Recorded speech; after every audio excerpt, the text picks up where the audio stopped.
Here's Tess, and she was stalking a squirrel, but I don't know what she's doing now. Okay. Oh, well, I might as well show you these little flower beds. We made 3 of them. And, of course, they don't look very flowery at the moment. I don't remember what this little bush is here. Can't even see it, probably. But David does. This one's called a coralberry, and it'll have, guess what, coral-colored berries. And these over here, they kind of spread, and they stay low to the ground, and they have a yellow blossom on them. And then this is our native grass, and it spreads all over too. And then this one is a, right there, it's called a small muley, something like that. And it is a coastal grass. I think you've probably seen it in marshes near the ocean. And here is a more of the, it's called a, well, it's a native grass, and its name is something oat. I can't remember whether it's sweet oat or what. And these miserable looking things over here are native plants as well. And when they aren't suffering like this, then they grow nice red flowers, and their name escapes me right now. So then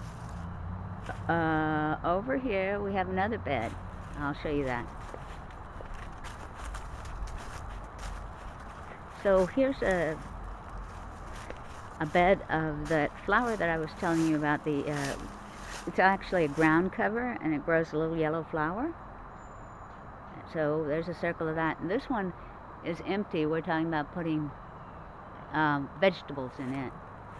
And this is some of the wild oat. It's not wild. Well, I guess it is wild. It's a native grass. It's all looking kind of brown. But here's some that started to green up again already. You can see the old brown stuff and the new stuff. And, excuse me, don't make you dizzy here. This is one of our newest trees. And unfortunately, it's hard to get back far enough from it. And without any leaves, it's hard for me to remember, so I'll check what it says. And it says that this is a persimmon, a common persimmon. I don't think it's a Texas native, because there's a Texas persimmon. But in any case, excuse me, we're going to turn around here.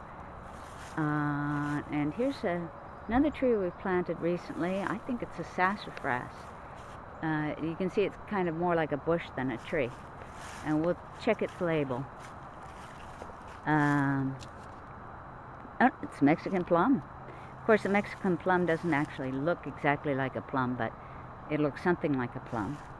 And over here must be the sassafras. I'll go over and have a look at it.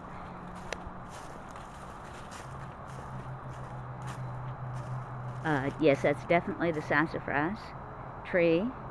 And of course, it looks very bare right now, but it's winter. Everything looks very bare. You can see that this is lot 5. It looks just pretty lousy.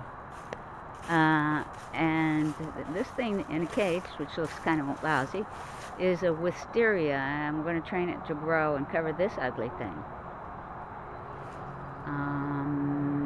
And over here, we have something called the pagoda bush. And it's covered in white flowers. Right now it has beans instead of flowers. But I'll give you a close-up look of it. Oops. Beans, you can see them. Bean pods. So, I've forgotten now what we came out here for, but let's go have a look at the pond and see how it's doing.